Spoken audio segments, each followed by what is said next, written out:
Camarades peuple d'Afrique, peuple de Côte d'Ivoire, mes chers frères du Burkina Faso. Déjà, pendant que nous on est concentrés sur Dramane Ouattara est mort, il n'est pas mort. Le vieux Ouaouoro est en train de planifier une déstabilisation du Burkina Faso à grande échelle. Frère, il a rassemblé tous les apatrides du Burkina Faso en Côte d'Ivoire. Ils sont dans les réunions de déstabilisation. Frère, on va écouter ici cette vidéo. Et Baokole va décortiquer aisément. Vous allez comprendre de quoi il s'agit. Chers camarades, on est parti. Tapoter maintenant que. Et quant à la masse populaire, j'inviterai les gens donc à la vigilance. Parce qu'aujourd'hui, plus que jamais, les apatrides, les ennemis de la nation sont très actifs. Et vous pourrez le constater. Du côté de la lagune, ils sont réunis depuis plusieurs jours. Leur objectif, c'est de faire vivre au Burkina Faso les événements de 87. Mais oubliant donc que les époques ont changé. Et nous sommes sur le pied de guerre. Nous les attendons de pied ferme. Leurs mercenaires et leurs actions. Et je tiens à le dire, nous serons impitoyables. Ils peuvent continuer à rêver, mais le Burkina va poursuivre. Et c'est pourquoi, depuis Zignaré la dernière fois, j'invitais tout un chacun à être très vigilant, à ne pas céder à la manipulation. Comme vous pouvez le constater, leur action se résume à la désinformation, la manipulation, la subversion. Il faut que tout un chacun puisse donc rester serein avec l'objectif en face pour ne pas se laisser détourner. Parce que nous serons aussi sans état d'âme pour ceux-là qui vont se laisser manipuler. Seuls ceux qui sont cupides, ceux qui veulent tout pour eux-mêmes, peuvent se faire manipuler par ces apatrides-là. Restons concentrés. Et s'il faut qu'on le dise, haut et fort ici, nous ne sommes pas dans une démocratie, nous sommes bien en révolution, progressiste, populaire. Il faut que tout le monde comprenne ça. Et c'est d'ailleurs plus étonnant que ceux-là qui sont censés être les intellectuels qui ont fait l'école peuvent imaginer qu'un pays peut se développer dans la démocratie. C'est faux. Quand on nous cite un seul pays qui s'est développé dans la démocratie, ce n'est pas possible. La démocratie n'est que l'aboutissement. On passe forcément par une révolution et nous sommes bel et bien en révolution. Ceux qui ne l'avaient pas compris, on le dit encore haut et fort. Il faut que tout le monde incorpore cela. Et notre rôle de communiquer, d'expliquer, de faire comprendre ce que c'est que notre révolution, nous allons continuer à le jouer. Donc, cette question de démocratie ou de libertinage, d'action ou d'expression, n'a pas sa place. Je l'ai dit une fois, autant que vous pensez que vous êtes libre de parler et d'agir, l'autre est libre de parler et d'agir également. Et là, nous aboutissons à une société de désordre. Et comme d'ailleurs, ça tombe bien que nous sommes en pleine célébration des journées patriotiques, le thème est d'ailleurs l'ordre et la discipline. On ne fait pas de révolution dans le désordre. C'est impossible. Et l'ordre, nous allons faire régner l'ordre et la discipline pour que nous puissions progresser. Parce que les réformes sociales, économiques, politiques, idéologiques ont besoin d'ordre et de discipline. Et tout un chacun a son rôle à jouer dans cela. Donc, appropriez-vous la révolution, parce que beaucoup de gens, depuis 2 ans maintenant, ont embarqué dans le bateau par opportunisme. Mais nous sommes en train de surfer sur des vagues géantes. Nous sommes dans la tempête, nous sommes dans des vents de face très forts. Ces gens-là, ils ne pourront jamais rester dans la barque. Au fur et à mesure, ils vont tomber à l'eau et vous les verrez. Mais nous allons poursuivre, parce que notre objectif, c'est de trouver les eaux calmes et de pouvoir naviguer. Lorsqu'on va quitter la tempête, sur les eaux calmes, je pense que nous allons surfer sans problème. Donc, invitez tout le monde à la vigilance, parce que l'ennemi s'est recruté. Et il recrute encore des traîtres. Pas plus qu'il y a quelques jours, des traîtres ont été arrêtés. Et qui j'appelle traîtres? C'est ceux-là qui sont parmi nous, qui continuent de travailler, d'être des agents pour des ambassades de pays impérialistes implantés au Burkina Faso. Certains ont été arrêtés et nous poursuivrons pour démasquer d'autres. Ils sont là dans notre administration, ils sont là dans les organisations de société civile, ils sont là dans les organisations politiques.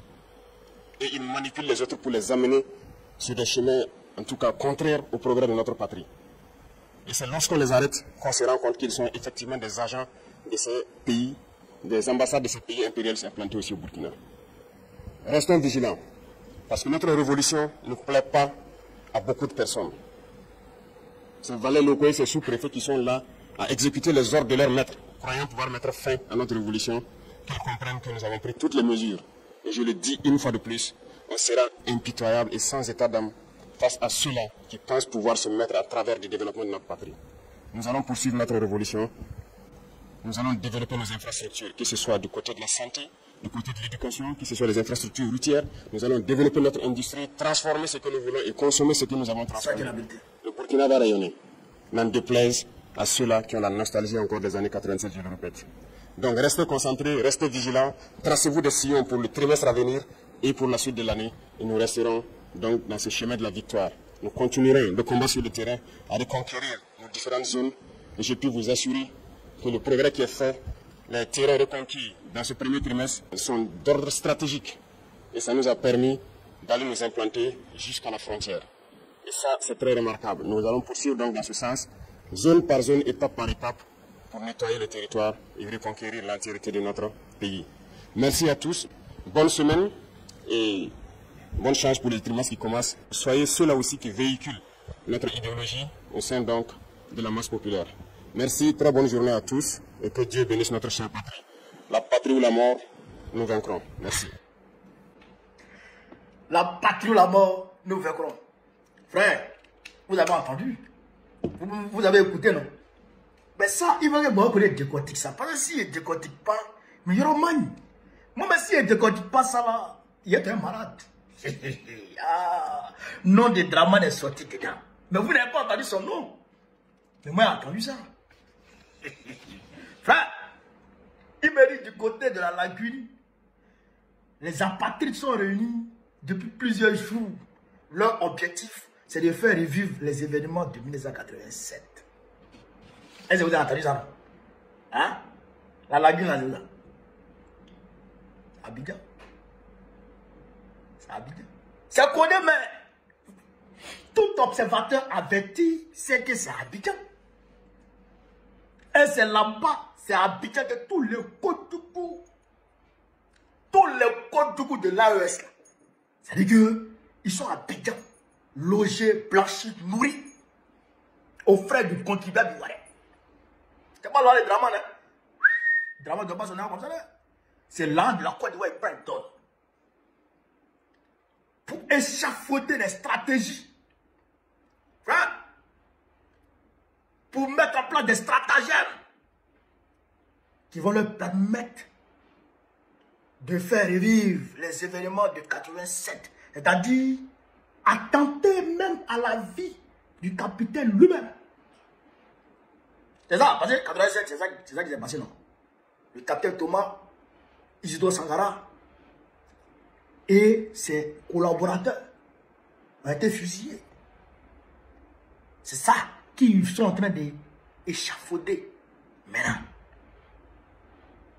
Vous comprenez ça? Vous comprenez? C'est pourquoi je vous ai dit, Draman, on dit Draman est mort, on dit Draman est mort. Il y a dit c'est faux, c'est pour nous distraire. C'est vrai qu'il est malade. À 83 ans, tu es forcément malade. Et il y a Coco dans sa gorge ici. Donc il est malade. Mais pour dire qu'il est mort, il n'est pas mort. Ils sont en train de nous mélanger la tête pour essayer de faire passer leur complot là, doucement, en bas. Mais nous, on n'est pas fous. Nous, on est intelligents. Nous, on a capté ça. François Compaoré, le petit frère de Blaise Compaoré, il a quitté la France. Il est parti en Côte d'Ivoire tranquillement.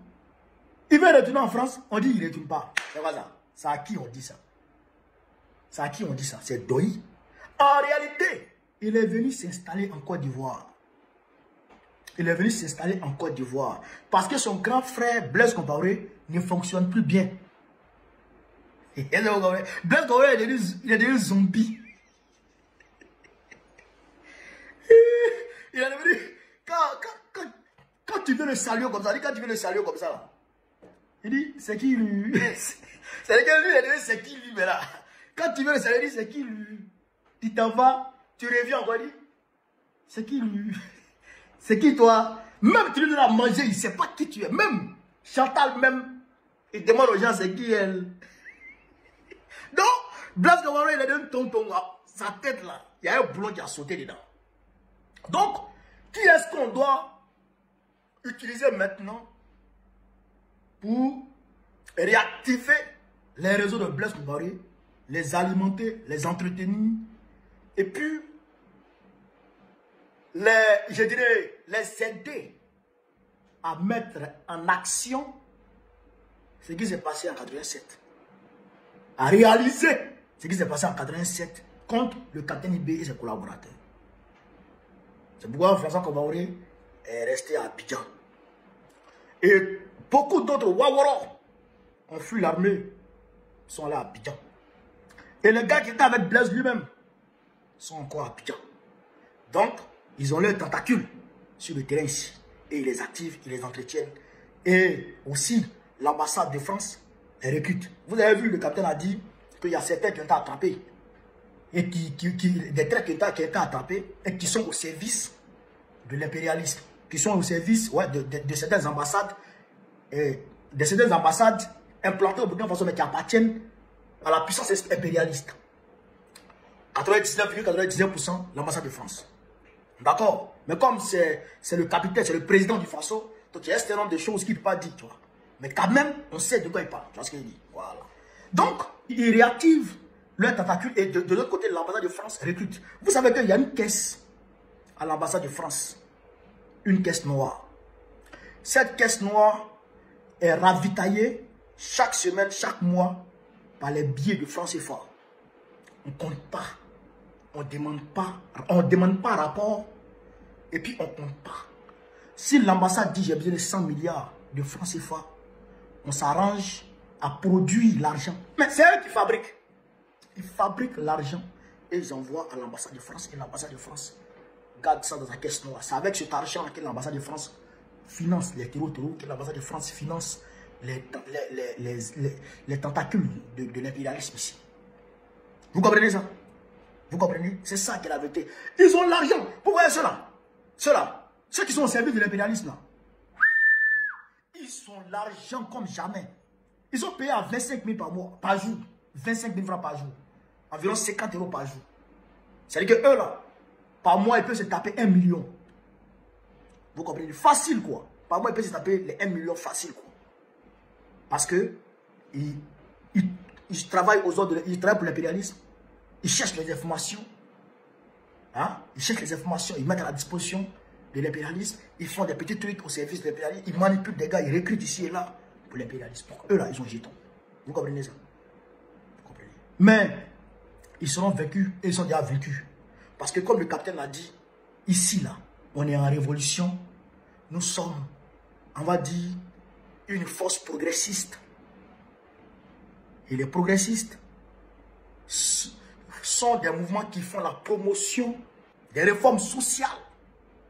Vous comprenez ça? On va dire que c'est une refondation du Burkina Faso qui est en marche. Une refondation des pays de l'AES qui est en marche comme ça. Une refondation en profondeur.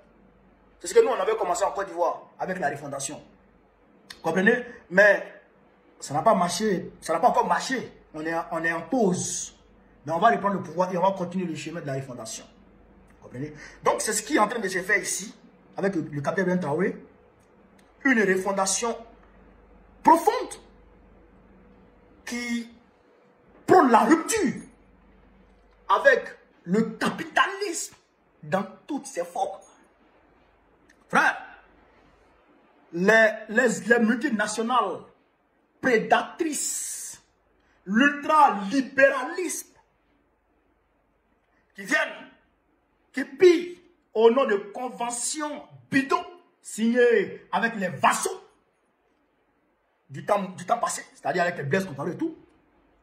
Comment on peut dire qu'une entreprise française qui a son siège en France et qui a une succursale au Burkina Faso ne paye pas d'impôts au Burkina Faso, même si cette entreprise-là amasse des milliards d'euros par an. Comment? Le capitaine Ibrahim Traoré a rompu avec ça. Il a coupé ça.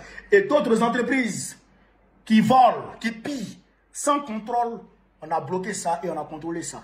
Le capitaine Ibrahim Traoré, jusque-là même, il est encore un peu gentil, on va dire. Il est encore un peu gentil. Sinon, avec la révolution cubaine, frère, les entreprises ont été nationalisées. Oui, les entreprises ont été nationalisées pour le bonheur du peuple cubain. Et même au Venezuela, le président Hugo Chavez a nationalisé plusieurs entreprises. Je dirais aussi, en Égypte, Nasser a nationalisé le canal de Suez. Poutine, il a nationalisé beaucoup d'entreprises. Est-ce que vous comprenez ça? Les Gazprom, tout ça là, c'était déjà parti. Les Occidentaux avaient récupéré presque tout ça. Poutine a tout nationalisé. Donc, on est en train de mener la révolution petit à petit. On est en train de mener la révolution petit à petit. Mais il faut que, comme le capitaine l'a dit, il faut informer la masse. Moi, je pense que la masse est déjà informée. Et la masse est déjà consciente. Elle sait où on va. Elle connaît de quoi il s'agit.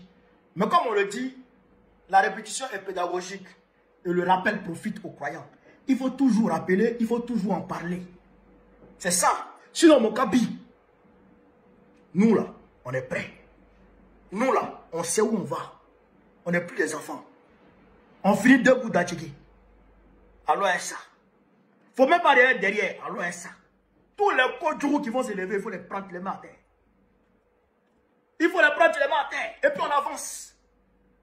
Voilà. Les vagues là. Les vagues sont très hautes. Les vagues sont agressives. Mais les dieux vont rester. Les dieux seront accrochés. Même si ça vous accrochez, nous on va s'accrocher au bateau. Et on va arriver à bon port ensemble. Ça, j'en suis confiant. C'est ça qui est la vérité. Tous les Wawara qui vont se lever, il faut les mettre à terre. Même si on ne va pas atteindre le niveau de Castro. Mais quand même, il faut être intransigeant sur ce point-là. Il ne faut jamais négocier avec ces Wawara. Il faut les mettre hors d'état de nuit. Pour qu'on puisse avancer. Parce que les gens pensent que c'est du jeu. La révolution, ce n'est pas du jeu. La révolution, ce n'est pas de l'amusement.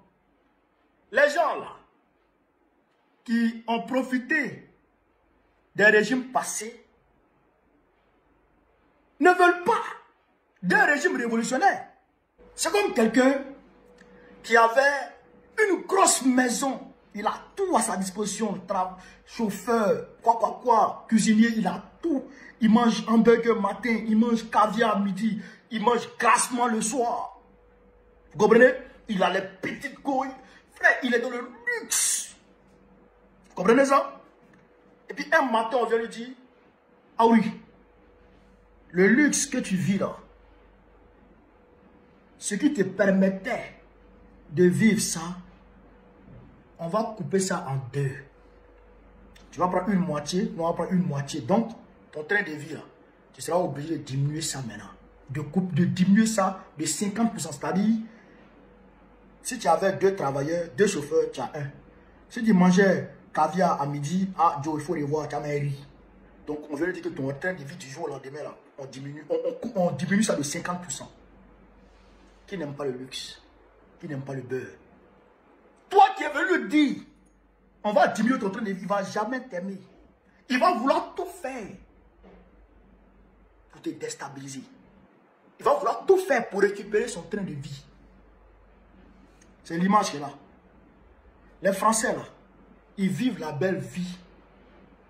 Vous imaginez, en 2020, Macron s'est permis de partager 300 € aux enfants de moins de 18 ans. 300 €, 300 €, ça fait 200 000 francs. Partager tous les enfants de France, près de tous les enfants de France qui avaient entre 13 ans et 17 ans, 18 ans là. Il leur a partagé l'argent. Il allait prendre 600 milliards auprès de la Banque européenne, soi-disant pour couvrir le Covid.